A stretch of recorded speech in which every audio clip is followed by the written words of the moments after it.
So may nabasa ako sa isa sa mga comments natin sa sa YouTube. Sabi niya, in God's time, sana siya rin magkaroon ng chance na makapagtrabaho as a project manager.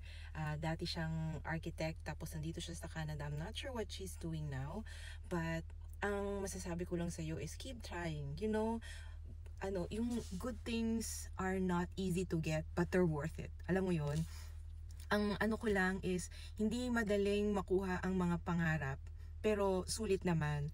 At least magiging proud ka na one day, maisip mo na, oh, noon, pinapangarap ko lang to, tapos ngayon nandito na, di ba?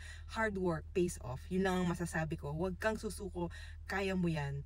Isang araw, may isip mo na, oo nga, sa kakatry ko ng kakatry, andito na ako sa gusto ko, di ba? I didn't get this position right away. Ang dami kong pinagdaanan, ang dami kong naging work, ang dami kong mga lugar na pinuntahan, at kailangang nagsakripisyo pa ako para mag-review and all that.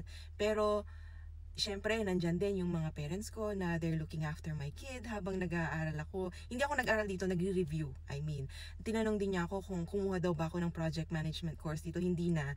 Kasi bilang mga architects, meron din naman tayong experience na mag-handle ng mga contractors at saka ng mga subcontractors at saka ng mga subconsultants. Kaya automatic meron tayong management experience dahil ang mga architect ay mga prime consultants, di ba?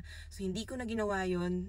Ang masasabi ko lang, kung gusto mong magkaroon ng PMP designation, mag-ano ka lang, i-challenge mo yung exam, di ba? Kaya mo 'yan. Go for it. Follow for more Buhay Canada. Have a beautiful day.